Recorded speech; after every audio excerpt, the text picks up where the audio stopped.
you cannot not be outdoors with us right now. So, I'm doing it. With Jay Chandrasekhar. I don't know if you guys remember him from Super Troopers, but he keeps saying meow to me the whole time. That's all he says to me is meow. So he was a writer for Super Troopers? Yeah, he wrote it, directed it. Hey, did you direct Super Troopers too, right? Yeah, he did everything. He's the man. Oh my God, that's amazing. Yeah, him and his friends wrote it from their sketch comedy group, Broken Lizard. So, and my buddy Evan here, he's a manager for like the Stars. He represents Margot Robbie. He just finished the 4th season of Snowfall as a producer. So I got a good crew out here. We got some, and then of course Chad does the best thing. Chad works for a company that makes sex toys. So he's like the #1 sex toy maker in America. So, You got a motley crew. You got a motley crew there. Holy shit. Jeez. What?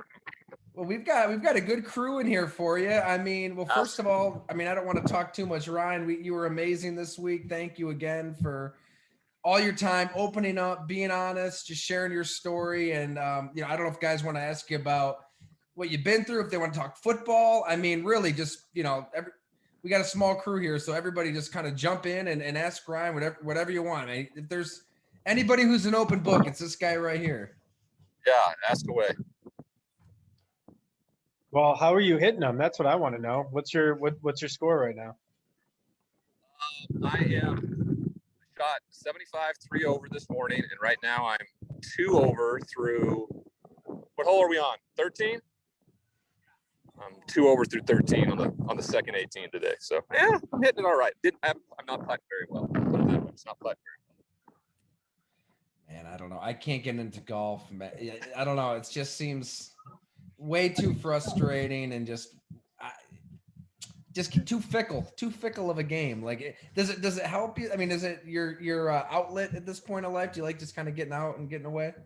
Well, I was in prison for 32 months, so I didn't go outside but twice. So being outdoors, being with friends who like, there's a fellowship out here, and we're in nature. And if I'm going through something, I talk to them in passing. They talk to me, peer on peer mentorship has been a huge part of my recovery, and golf is a huge part of it. So I take advantage of it as much as I can. No doubt. 4 or 5 hours during a pandemic, when you can't be social with people, you're actually social, and you're out here being distant as well. So, but what was prison for 32 months? Everybody meet Evan Silverberg. I'm gonna putt real quick here. Oh yeah. How you doing? There he is. What's going on? This is not my first radio appearance or whatever this is. How are you doing? Not too bad. Not too bad. You should yell or something when he's about to putt, right? We wouldn't do that to him. Too much etiquette. Too much golf etiquette out here. Where are you right now? So we're kind of all over the place. We got a crew of about a dozen folks here, like just all over the country, right? I mean, we got a handful of Buffalonians. So Are you specifically? Are you California here? Oh, that's man. Brian's in California. Where in California are you, Brian? Mountain View, San Francisco Bay Area. So Mountain View, San Francisco, nice. On the golf thing, I didn't play golf either until I moved out here. And when you live in California, it's beautiful every day, not like Buffalo. So yeah, I can't help but play golf. Well done. I made par, guys. So we're on to the next one. Hey, if I get one par for 18, I'm happy. So, all right. What question? Give me another question here. What we got? Well, I mean, if you guys jump in, but I never did ask you before, Ryan. Like, 32 months in prison. Like, holy shit! Like, what was there? Any crazy stories from life? What's it really like on the inside? Yeah, adult daycare. It's not a deterrent. I had a little 13-inch flat screen at the end of my bed that had the NFL Red Zone during the fall. It's not a deterrent. It's just another society in our country. There's a reason why we're the most heavily populated prison population in the world. It's for profit, and probably the scariest thing was just first going, like the fear of like, because I never had any interaction with the police, never had any run-ins with the police. You know, prison to me meant the worst possible thing in the world. And my first roommate in prison was pretty horrible. He had killed his whole family. So I for like the first 2 weeks, I swear I'd slept with my eyes open thinking like, oh my God, he's going to kill me in my sleep. Like, it's probably why I sleep so well now. I think I could sleep through anything. Jesus. You were in prison with someone who killed their whole family? Like, I would figure that would be completely different. No, I was in a maximum security prison. You know, it was for-profit prison. So you're sleeping right there by him. I mean, it's not like solitary confinement. There should be a little more isolation, I would think, for that kind of crime. You'd think, but it doesn't matter. Once you get through, he'd been in there for like 20 years. He hadn't killed anybody for 20 years. So I assume that they're like, okay, maybe he'll kill Leaf. Maybe he'll kill Leaf. Maybe he won't. I don't know. Do you like talk to him? Do you guys like hang out? Like, how do you interact with somebody? Oh no, like I got that? away from that dude. I got away from that dude pretty quick. And then I got really lucky with my new roommate, who was a Afghan Iraqi war vet. Talking to him really changed your life, right? Yeah, he helped me a ton. He gave me much needed perspective on who I needed to be. And just down the lines of caring about other people, right? And thinking of other people being of service to others. Yeah, I had a question for you, Ryan, on that note. Are you doing any mentoring for some of these young players, not on the physical side of it, but of kind of like the mental side of it, telling them, giving them a heads up what they're going to have to deal with? Are you doing like consulting for some of these like young guys coming into the league? I was for a while with the NFL, but life happens sometimes, and they're not very good at Love this. they're not very Is he teeing off? That's awesome. They're not very good at like allowing, I don't know what it is, but I try to mentor as many people as I can, as much as I can through this process. It's an awesome honor and privilege. Par 5, boys. Let's see what we can do. Rip it. Oh, sounded good. That's like 330. If it's 400, boys, that's like 330. That sounded good. That Zoom really interviews. That did. I play golf more often, huh? All right. Well, we've got. Yeah, so I try to. Like, NFL Legends had me mentor.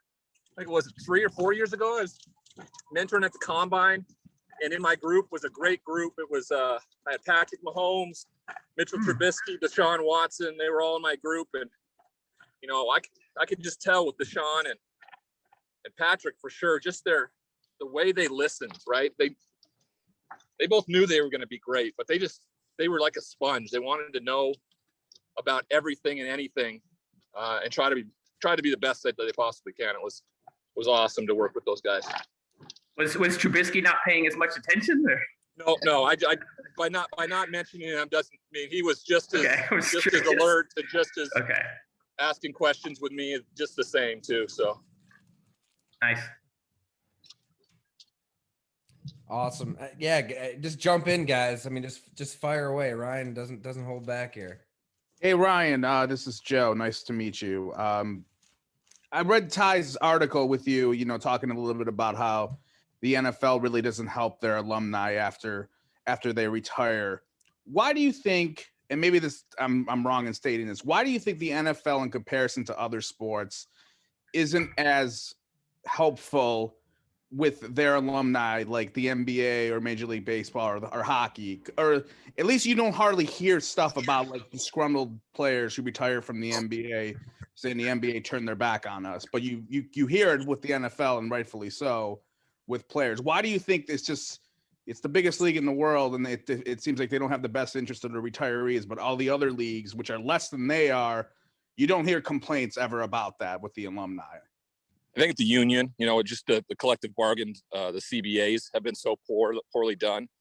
it just kind of shows the ownership. I mean, the Major League Baseball and hockey and NBA, that the ownership is just so different in terms of compromise when it comes to current players and former players in that sense. And the current players understand that they're going to be former players at one point. I just don't think the NFL has that mindset. It's about, because money has never really been guaranteed in the NFL. It's get what you can right now. It's kind of look out for yourself and not worry about everybody else. And that makes it a problem then, not only for the NFLPA when you're out of the league, but especially with the NFL when you're in it. Them trying to get more games, less guaranteed money, more years. I mean, there's just a contention that exists, and it never truly, I don't think, ever comes to a place where you're like, this is really a good place between all three entities. Ryan, what would happen if the contracts were guaranteed? Are the owners just terrified that all of a sudden, like, backs are going to start being sore, like guys are just going to really be tapping out more often? Like what? Like is that just a hang up there? Doesn't happen in any of the other leagues that have guaranteed contracts. So I mean, I know it would be an anomaly. It would be guys. Hey, owners, they're billionaires for a reason, right? They don't, frivolously spend their money or give it away, and they pay these guys a lot of money. So don't get me wrong. It's just, it is what it is. The only problem with our sport is that people are dying from it because of brain damage later in life, not too much later even, so I think that's the more complicated issue in all of this, is why does that continue to happen, right? Do you think it's a fear of loss of control from these owners? Like there's an element of control when they don't have to guarantee that money, knowing they can release these players or trade them at any time. Do you think that factors into it? No, they don't care about the players, period. They don't, even if they were guaranteed money, they'd still feel like they could get rid of them and it wouldn't. They don't care. Ownership doesn't care about the players, and that's fine. True. I don't have a problem with that. I never had a problem with that. But by the way, I did hit it 340 yards, guys. By the way, it's a par five. It's a par five. I have 180 yards in for my second shot here. So hit the green. Let's see it. No pressure. I'm watching his technique.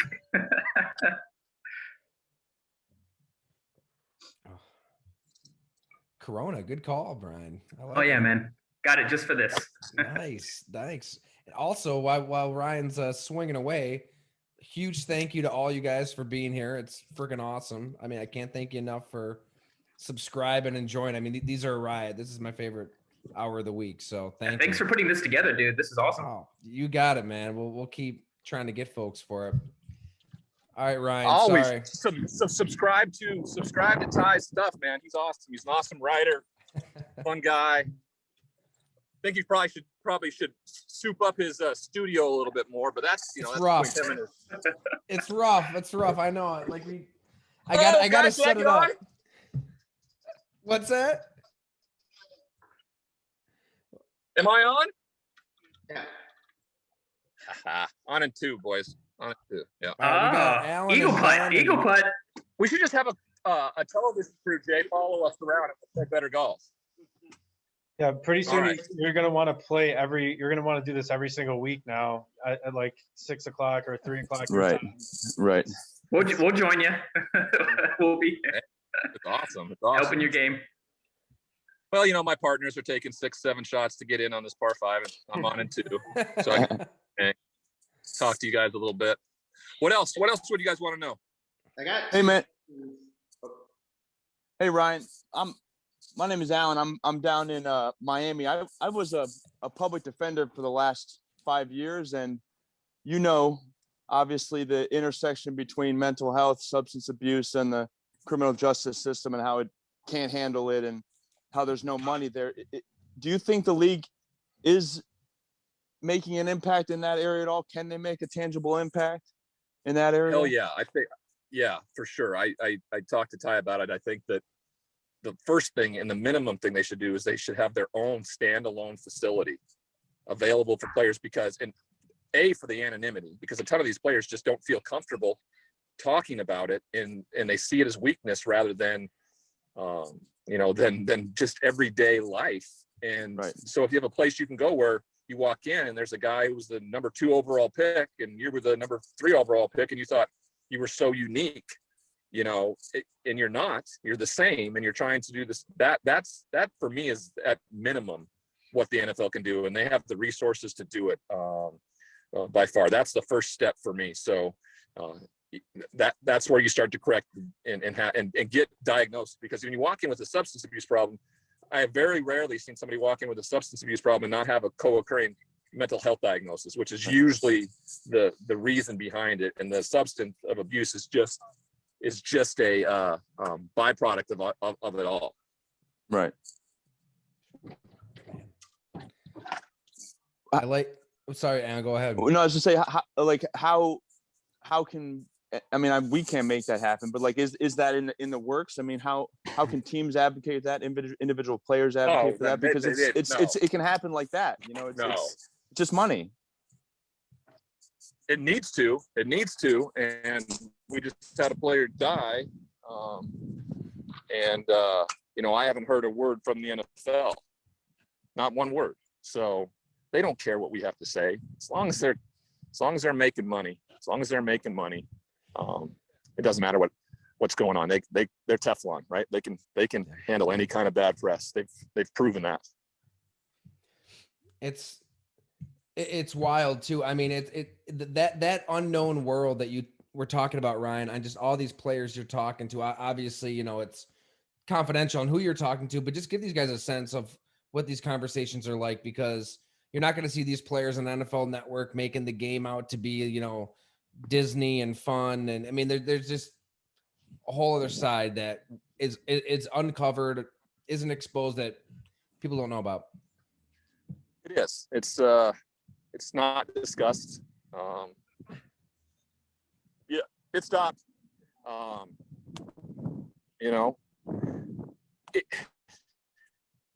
It's not anything unique, right? It's life. It's life with some exacerbated mental health or physical issues that everybody deals with as human beings. We're all the same. Just because you play pro football better any worse, right? It just is what it is. Just like everybody else who's dealing with this during I think we're losing you. Pandemic. It's the same. They need an outlet too, and when they do, and when they are struggling with something, to make things harder for them to.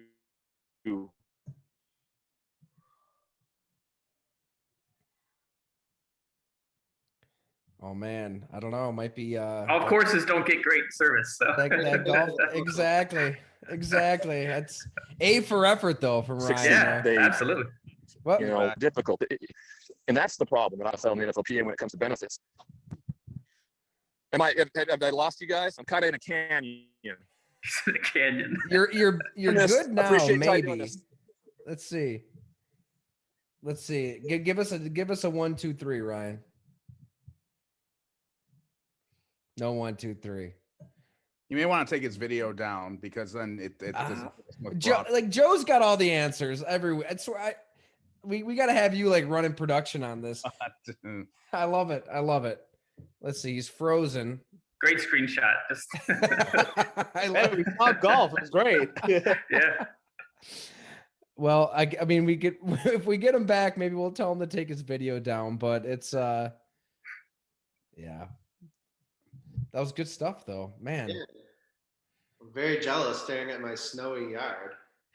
I know, we got Ryan and Alan just kind of showing off, doing this from outside, kind of rubbing it in our face. And Well, as you know, Tyler, I'm usually in Buffalo, so I don't get to do this. This is the one week I'll get to have a background that's not just snowy cold until we're doing this in the summer. So it looks like you got a couple top buttons down too. I mean, you're just showing off down there. Yeah, the Florida way. Yeah. It's nice and relaxed. Ryan, I'm in Miami. Where are you? I'm in Lakewood Ranch. It's near Sarasota, Bradenton area. Okay, cool. Yep. Yeah, we it's were like, thinking of actually coming to driving to Miami. I don't think it's going to happen, but we were going to drive up for the day tomorrow. I love the area over there. Just beautiful.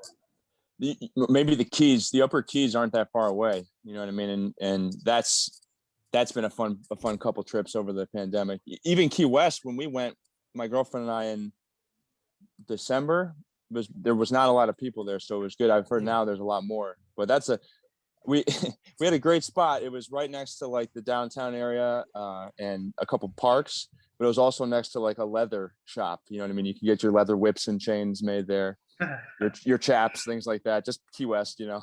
Totally. Yeah. Duval Street can be messy. That can Oh be man, that can be dangerous. It was sloppy. Well, Alan, you know, I'm actually going to be down there in Miami, Fort Lauderdale next week. Like all these NFL players, they either go to Phoenix or they go to Florida for the off season. So I'm just going to go down for a week and get a bunch of stories. So maybe we can connect. Absolutely. There's a couple decent breweries around, you know, Nice. nothing like upstate New York my parents live in the DC, Northern Virginia area, and that's really blown up with breweries. There's a couple nice ones down here. Is everybody here a Bills fan besides me? I'm just wondering. Yeah. Let's do a quick trip around here. I want to I know most of you, but I really want to see where you're from. I mean, just let's see. I'll just call you out here. Ben, let's start with you. Where you at? I'm in Orchard Park. Oh, wow. We're like 10 minutes away. Okay. Yeah. I saw the Sabres shirt. Our poor Sabres, man. Yeah, We gotta get have them to be a going. Buffalonian to still rock that. Awesome. I appreciate it. All right, Jim, where you at? I'm in Arlington, Virginia, right outside of DC, but originally from Buffalo. Bills fan, Sabres fan, all that. But down in Northern Virginia, as Alan was saying, some good breweries up this way. Like it. Awesome, man. Good to know. I like the Nats banner in the back. So it's, perfect placement. All right, Debbie, good to have you here. Thanks for joining. Thank you. It's good to be here. I'm in Chilai. Chilai? Oh, in Rochester. Yeah. I don't know. In my head, I'm thinking the country of Chile. I don't know why. I don't know why I went there. You don't get out enough. That was like a Starbucks coffee, like chai or something. I know. I went to St. John Fisher my freshman year before transferring, though. I think that's nearby, right? That's kind of the same. The other side of the city. Okay. Other side. Awesome. And then, okay. Well, Scooter, we know you. We know Scooter's he's a regular. Good to see you again, man. Oh, we got Ryan back. Oh, hey. Hey, did you make your eagle? I did. I freaking nailed it, boys. Nice. Oh man. Well, hey, we got a few more minutes with you, Ryan, here. So anybody got any questions? Want to know anything about this guy? Yeah, I got a real quick, Ryan. There's a lot of Bills fans here, and your first game, I remember, was against the Bills, and you won, and the Chargers won. What are your memories about that first professional game against the Bills? Rob Johnson started. Doug Flutie had come in and rallied him back after we got up. First game, seeing how NFL games were going to be tightly contested, they just come down to field goals and how you can get your team in a position. And we had a great kicker who bombed a 50-yarder to win it. And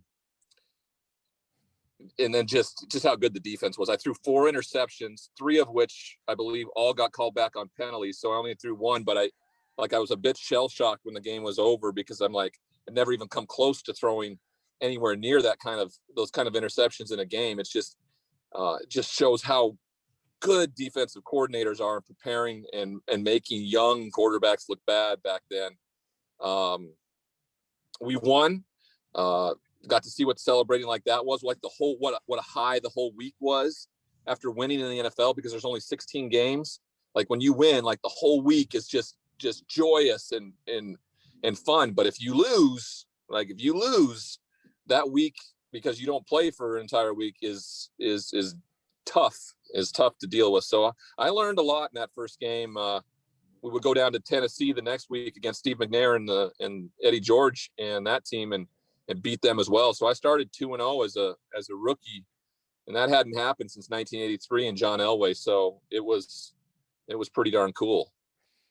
Yeah, where are you at that point, Ryan? I mean, are you pretty jacked? Are you thinking like I got this NFL thing. Things are looking pretty good. Yeah, and then the NFL sent me Arrowhead, and that teaches you pretty quick what life in the NFL is like, kid. Is that mine? Taylor made 5. Okay. Just Ryan, killing it, I got a guys. quick question for you. Just about the draft process. Pro day, combine. Interviewing with different teams. What were some things that stood out to you when you were coming out of Purdue, going towards the NFL? Didn't do any of it because I didn't have to. I was going to be the first pick or the second pick. So Nice. me and Peyton were like, What's the draft point? us, or, Yeah. draft us or don't draft us. We're not gonna run through your silly cattle calls or, I think both of our answers a lot of time to guys were like, go ahead, pick the other guy, and we'll spend the rest of our careers kicking your ass. And that's the only thing we really said, because we knew where we were at and where it was going to be. So How many different teams? That's going to give him a rocket. How many different teams were you speaking to besides the Colts or the Chargers, the teams at the top of the draft? That's it. I was trying to convince my agent to get me to the Pittsburgh Steelers somehow. That was my only request. But I didn't talk to anybody else other than the Colts and the Chargers. It was inevitable. It was a done deal, So it's either going. I was either gonna go to Indy or, we made it pretty clear to them that we didn't want to go to Indy, that we wanted to go to the West Coast. But so until they called my name and said, until they called Peyton's name, I didn't know for sure. Chad, can you give me a distance real quick? Thanks. Appreciate you. So I didn't know, I didn't know. I knew I was going to go, and I was hoping I was going to go to the Chargers. And what do we got? 164. Okay. So here, let's do a poll, guys. 164 yards. It's uphill into the wind a little bit. I usually add about 10 to 15 yards. That makes it about 180. What should I hit? I would tee up a driver. He's driving. This guy's driving 340. We got to hit, like a 7-iron or something. Good call. I'd say 9 or an 8. I pulled a 7. So. All right. Let's see here. Okay. You guys are right. Good audio here.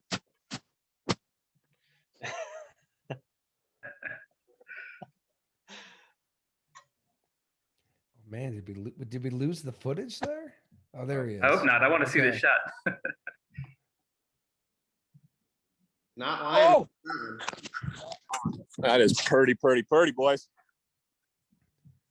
All my boys here are telling me I need to do Zoom interviews when I play, because right now I'm 2 under with you guys in the crew. So. Nice. You're welcome. And it looks like I got a pretty good look at birdie here for. Now this hole was a 430-yard par 4. Oh. Hey, we got I don't think you guys cross paths, Ryan, but Steve Tasker's gonna jump in here right now. All right, so. you guys have a blast. Tell Awesome. Steve hi for me, and you guys keep listening to Ty. He does a hell of a job, and if I can come do this on a Zoom one of these nights again, I will. Ryan, you're the man. Thanks so much for fitting us in, dude. Appreciate it. You bet. You guys have a wonderful Thanks, man. weekend. You too. Later. Awesome. All right. I think we've got Steve. Steve, can you hear us? Yeah, I hear you. I don't know if you can see me. We can hear you, but we can't see you. We'll take what we can get, man. How you doing? I'm doing good. Thanks for having me in. Awesome. I had to do that. You sent me this thing, and I'm trying to get the can you give me the idea, the meeting ID? Oh yeah. Here. Just recite it to me, and I'll definitely. Just give me 1 second. I'll dig it up here. We've got a good crew in here. A lot of Bills fans. Very nice. They're locked and loaded. They're gonna grill your ass. So I hope you're ready. I hope you're ready. All right. The idea. You ready, Steve? Yeah. 844. Yeah. 6759. Okay. 3137. right.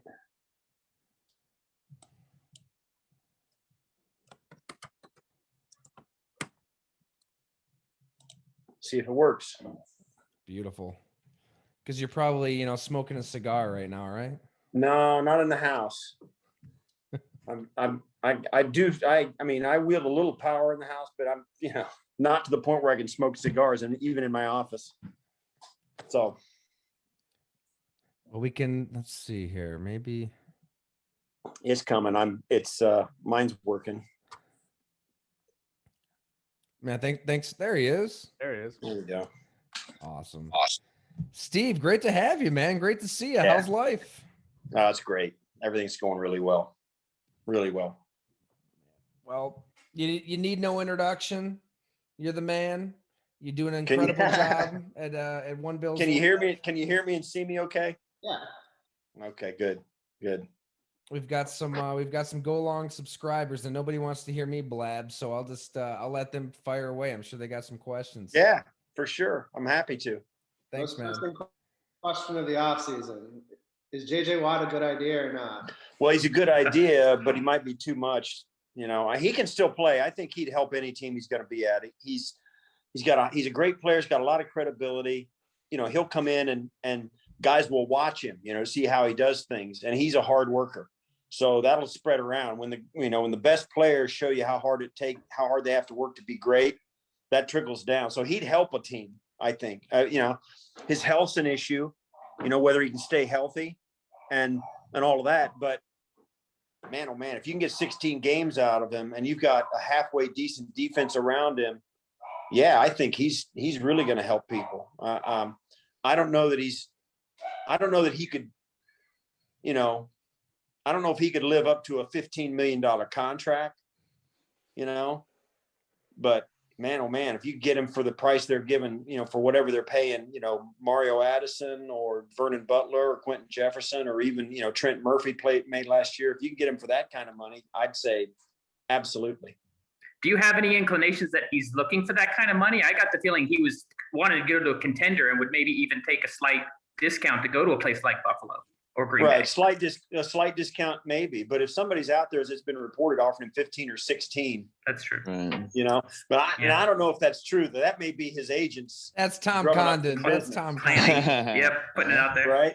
Yeah. So if that's true, though, hey, he's got no business taking a deal for 10 million when he could make 16 million. I mean, that's crazy talk. So but he may be of a mind to say, narrow it down to Chiefs, Bills, Packers, Bucks, Ravens, Browns, and the Rams, any team that you could think of in those top 8 teams that, you think are going to be good this next year.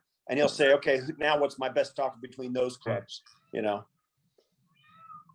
when you start trying to pick a horse, it's pretty hard to do. Even though some of those Bucks players made it look easy last year, picking a winner at this time of year is pretty tough. Right. Right. Hey, Steve, who do you like to watch on special teams? I know Slater's like one of the best out there, but Saran Neal's pretty competitive.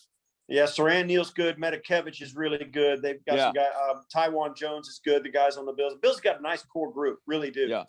They got a good core group, and Heath Farwell really did a nice job this year. He took a big step forward in his coaching, coordinating. It was his first year last year, and self-admitted, he said, "Hey, you guys I got to get better and all that." And man, oh man, did he? They played a lot better this year than they did a year ago, and Heath's a big reason why. Now, certainly bringing in Metakevich and Taiwan Jones onto the roster helped him as well. But they played well. What makes a good special teams coach? It's hard to, offense, defense, you can kind of see it on the field, but it's hard to see the coaching from a special team standpoint. What is it? He's got to be really good at connecting with the entire roster. You can say what you want about X's and O's, and it's important, no question, but you've got 66 spots. You've got to get ready every week. An offensive coach has to get he's got 11 starters, of course, but then he's got a couple of sub-packages like short yardage, goal line, and all that. So he's probably got to get 15, 16 guys ready to play on Sunday. Special team coach has got to get 66 spots, and he's got like 66 spots he's got to fill with the entire roster. For kickoff return, punt return, and field goal defense. Those at least. And then he's got hands team. He's got all of that stuff to do as well. Plus he's got to come up with a strategy for it. So a special teams coordinator is all about connecting with the whole roster. Those guys have got to buy into what you're doing and want to help. And that's a really tough sell. That's a really tough sell. That's cool. To piggyback on Alan's question, what separates an elite special teams player from guys that are just kind of going through the motions out there? Is it? It's they got to be a part of all those special teams as they can. Kick, field goal. They got to get on punt return, kickoff return first and foremost. They got to play on all four of those, and maybe on field goal defense if they're not a protector or whatever. But they got to be a part of all of those. And they've got to be a matchup problem. They got to have speed and balance and aggression to get down there and do the things that you want them to do, tackle the ball carrier. It's a lot of it, and it sounds really like little loop football a little bit, little league football, but you really just got to want to do it. That's where it begins, and the rest of it takes care of itself if you're an athlete enough. You just got to be good enough to have a place, So most of it comes down to wanting to be a part of it. And that's where, most guys they go to the special teams coordinator, and believe me, those guys are looking for guys who want to play. And if they can find guys, they'll put them in. Did you ever just? I'm sorry. Go ahead, Scooter. No, I apologize. I was just say, Steve, thanks for taking the time to do this. I was curious, as the Bills talk about the offseason and their the ability to massage the cap in different ways to free up money to re-sign their own or to go elsewhere and look for other free agents. Special teams having taken such a big leap. How important is Andre Roberts in your eyes? You kind of hear his name every once in a while as someone who could be expendable, but he sure flipped the field a ton for them this year. He was a good player. He's a Pro Bowl player. And, it's always the big debate. How big a difference can those guys really make playing, 20 snaps during the game? If they can give you one of those, if they give you one of those plays a game, that's phenomenal. One of the things I said this on the radio broadcast with Murph, most of what a special teams, what a return guy does, certainly he can hit the home run or snap off a big return when you need it, coming out of halftime, that kind of thing, or at the start of a game. But on punt returns, most of what's critical about a return guy is his decision-making. Do you fair catch it? Do you not fair catch it? Can you make something happen when you've got the room to do that? And do you just never drop the ball? I mean, it sounds basic, but the critical component of every special teams play that's not a field goal is that when it's over, does your team have the ball or not? If you need to end the play with the ball. And Andre Roberts gives you very sure-handedness back there. Plus, he maximizes every opportunity that presents itself. When it's there, he can hit the home run. And you just know the ball's never going to get on the ground. And that's job one. And everything you get after that is a plus. And he gave him a ton. He gave him a ton after that this year. So, yeah, I mean, it's an important part, and you'll go a long time sometimes without making a big play in that spot. But as long as you don't give up the ball, cough it up, turn it over, and you maximize. And if you got 10 yards of running room, you get 10 yards, right? So if you can do that, you're a pretty good guy. And you need to have a guy like that. They're not common. Although every young kid, every athlete's a guy who, if the team wants him to handle the ball, they put him back on kick returns. It's a thing, but it is not easy to do. And guys that are really good at it are not that common. Steve, I have a question.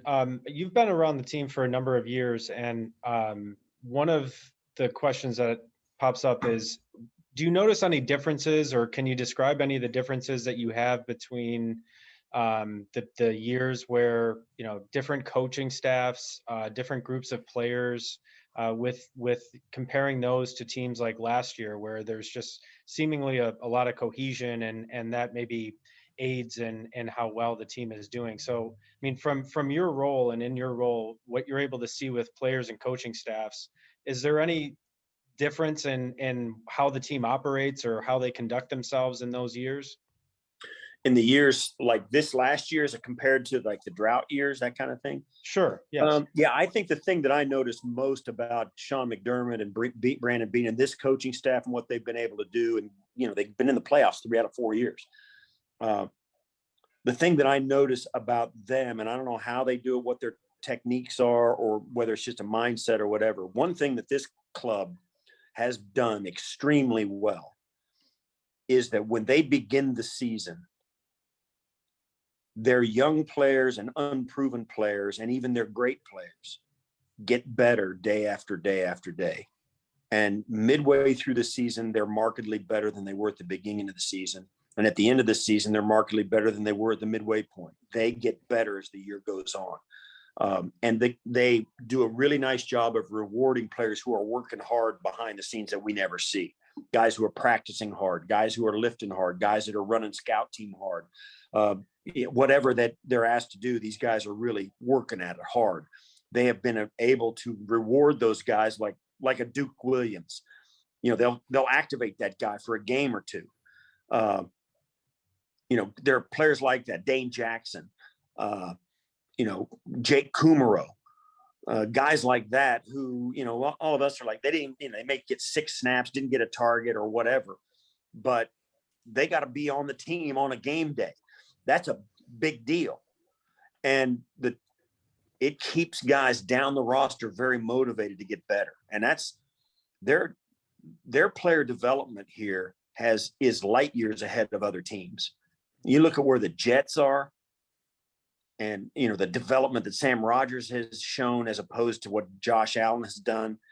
Certainly there's other factors involved, and there are other players you could point to as well. You know, the guys on the Bills get better year after year after year. Levi Wallace, a walk-on rookie free agent, undrafted, ends up being a 3-year starter for this team.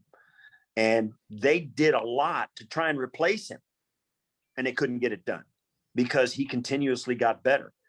I think that's the thing that this club does that I have not seen anybody else be able to do. I've seen the Patriots do it at times. They're a much better team at the end of the year than they are at the beginning. And you can, that's a lot of what the Bills have been doing lately. And then when they get off to a 4-0 start like they had the last couple of years, they're hard to catch.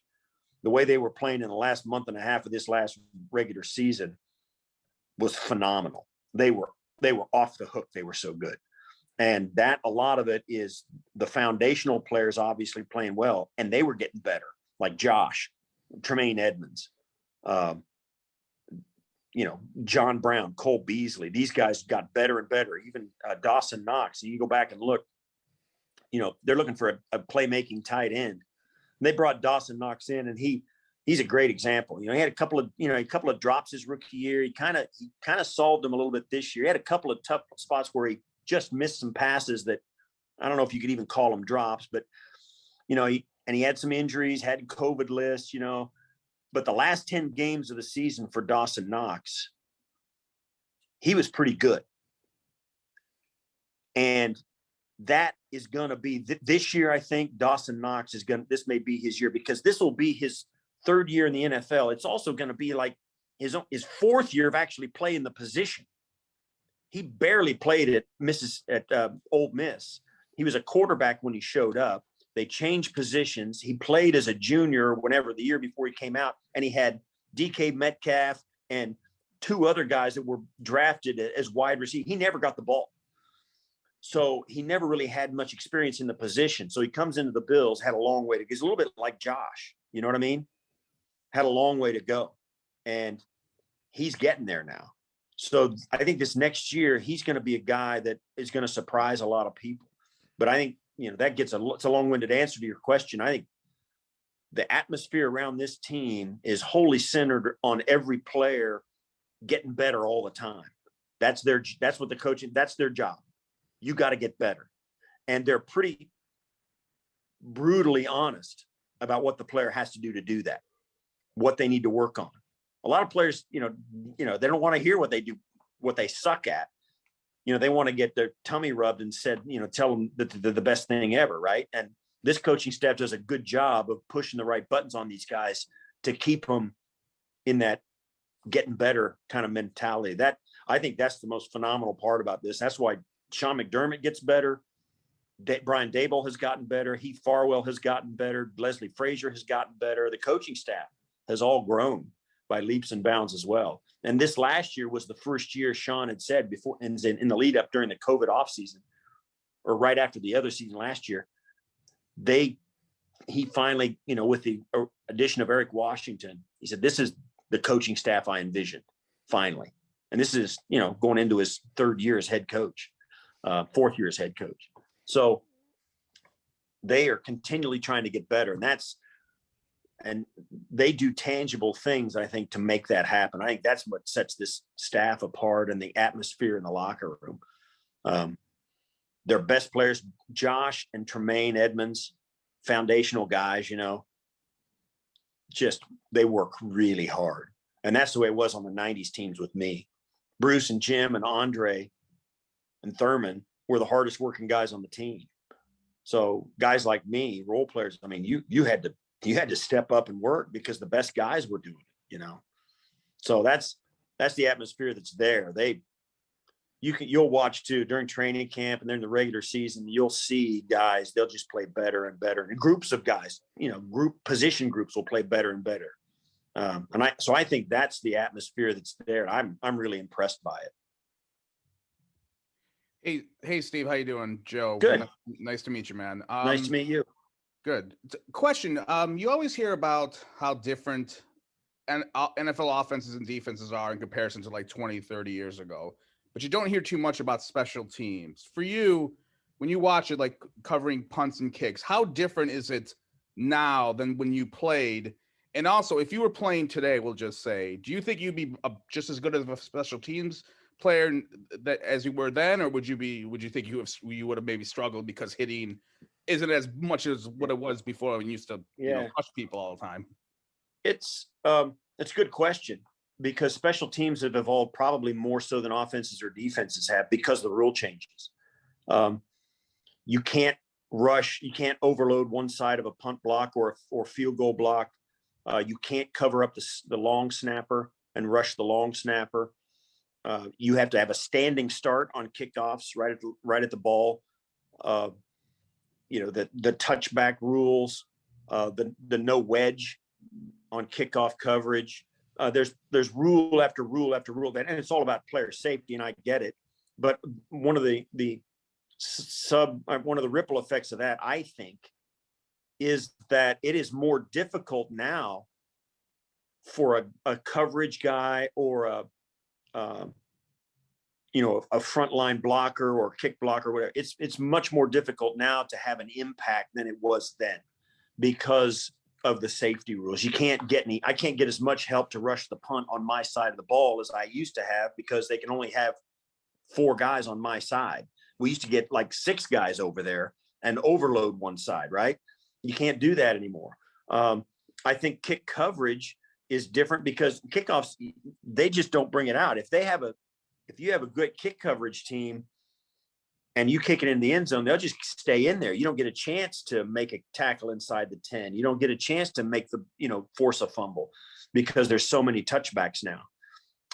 Teams are starting to come back and kick the ball and entice a team to return it, because they do, either the team struggles with it or they've got a returner that you're not afraid of. Or, for instance, you get a personal foul on the kick on the defense when you score a touchdown, and they enforce it on the kickoff, and you're kicking from the 50 on a 15-yard penalty. Teams, you don't kick that out of the end zone. You kick that like in the 5-yard line, and you tackle them inside the 10.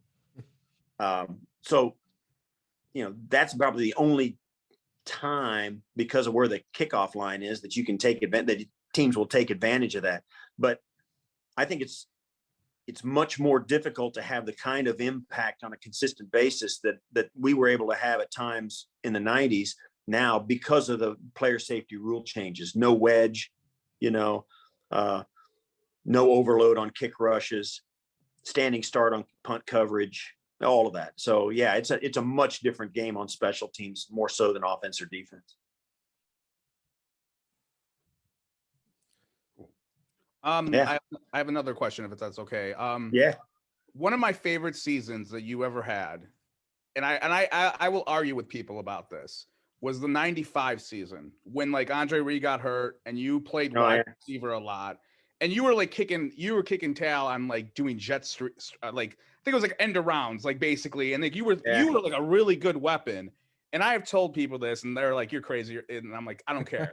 If the Bills used you on offense, I think you would have been awesome as a wide receiver in that role. Like, and I know like special teams, blah blah blah. But did you ever like politic to Marv like, "Hey, put me in, coach," like on offense, like I feel like you would have been like Wes Welker before there was a Wes Welker, like in the slot.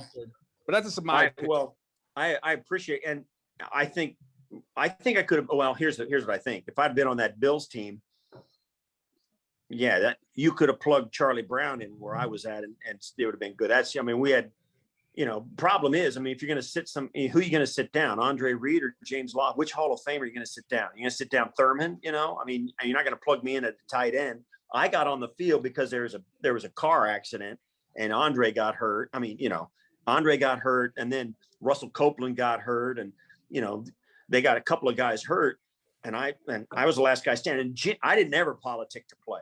Jim was politicking to get me to play. And when I got in, and you'll laugh at this, when they finally put me in, because I was the last guy, I was just the last guy in the room, right? So they start putting me in. And Jim had been trying to get him to do it for a while, right? I've been there since 1986, and now it's like you said, 90. I've been there for 8 years, right? 7 or 8 years. So when I get in, Jim's going to rub it in their face. So he's throwing me the ball all the time. He's not even looking for other guys. Well, Andre wasn't there to look at. James wasn't there. He's gone by that time. We had, Billy Brooks and Russell Copeland and Brad Lamb and some of the other guys. So Jim was like, screw it, I'm throwing it to Sevy. So Jim was he trusted me, and I knew what he wanted me to do on every route. In every situation, I did what he expected, and he just filled it up, So there was a little bit of that going on, which is why it went well. And then also, too, I had some kick return ability, so they didn't have a problem handing it to me in the backfield and that kind of stuff, too, on those end around. You see Isaiah McKenzie do it now. Everybody does it now. And so, we did a little bit of that as well. So all of that was mixed into that nice little run we had in 95 where we got back to the playoffs. Hey, Steve, a lot of people might ask about Scott Norwood and in that first Super Bowl, but just curious, I haven't really heard much about 89 when Ronnie Harmon dropped that ball in the end zone in the divisional round there. What was it like after that game, just in terms of knowing the way you guys were, the trajectory of that team, and hitting that end in that manner?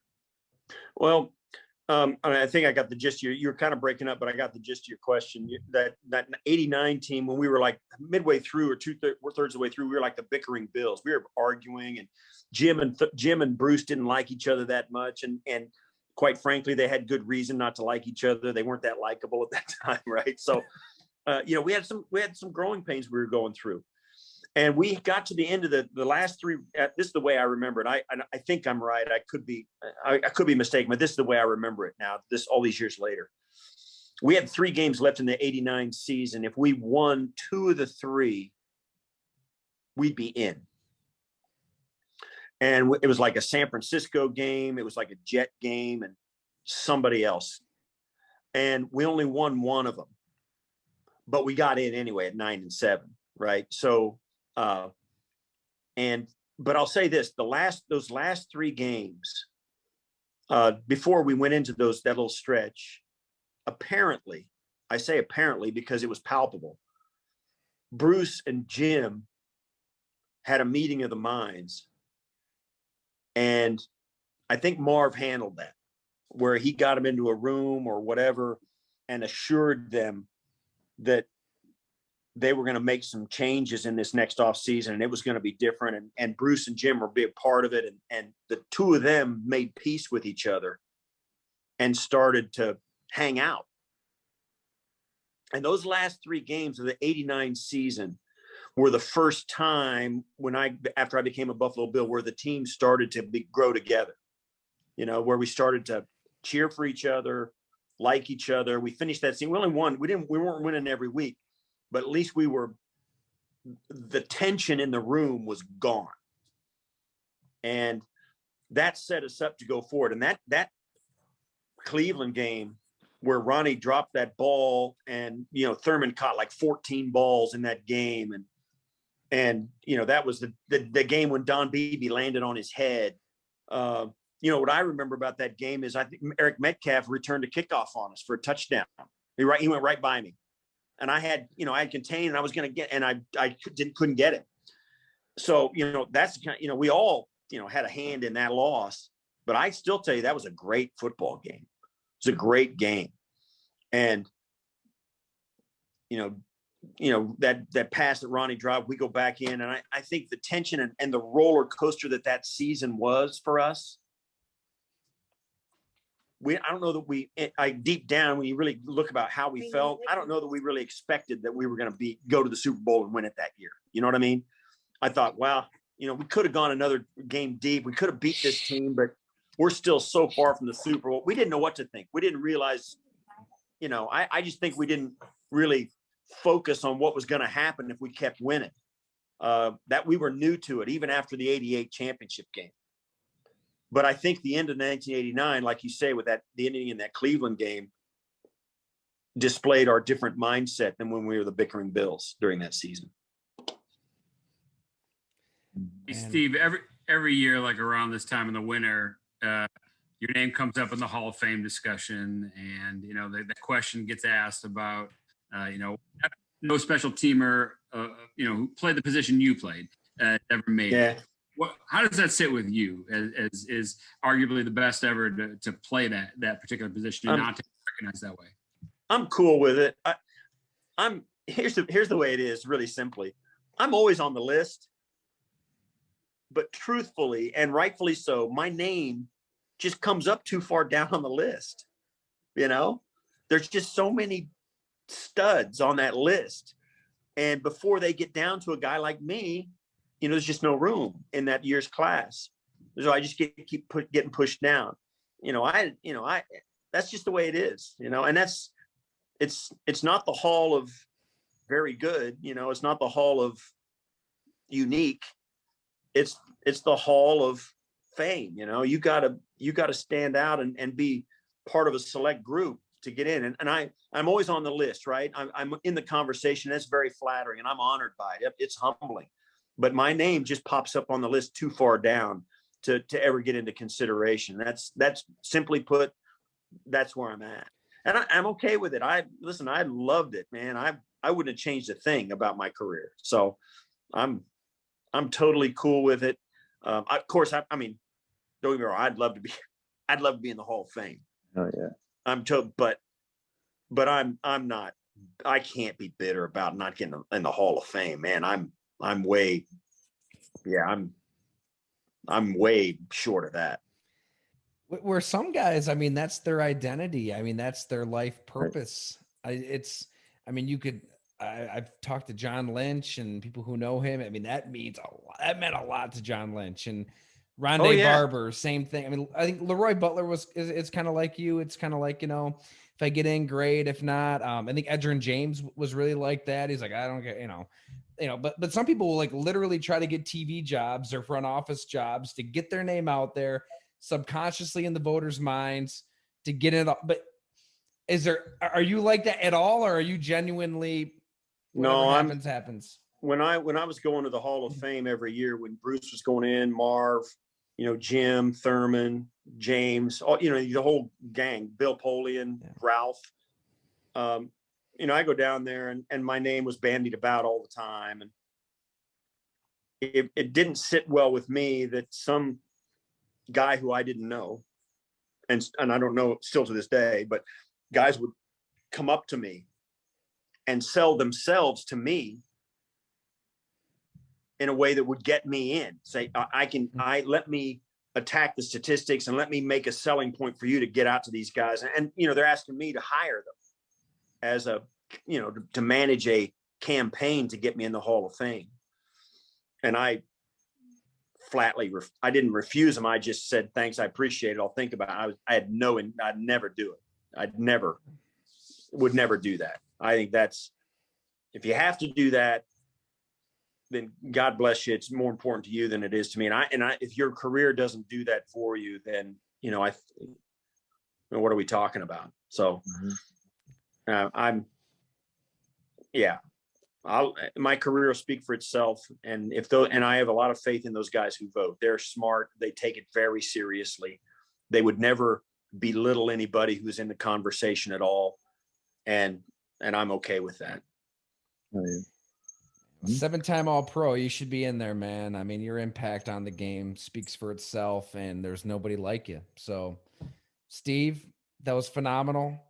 Thank you so much. We went overtime a little bit. Can't thank you enough for making time. I mean, really, my really pleasure, guys. Enjoyed it. And anytime, Tyler will do it again. I would no problem. That's fine. Hey, tell Jay and anytime, man. I owe you now, and we owe you some beer too.